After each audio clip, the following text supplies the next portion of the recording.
చూపులో ఎంత తీపని తెలియలేదు మునుపు.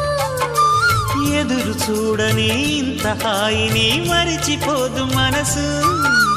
ఒదిగి ఉండి నీ వాకిటిలో బదులు కోరి నే నిలుచున్నా.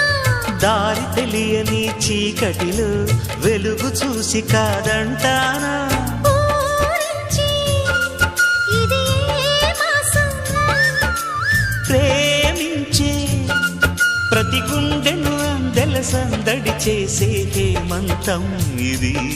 మన సొంతం అయినది. కిలకిల నవ్వే కోయిల కోసం వచ్చింది మధుమాసం.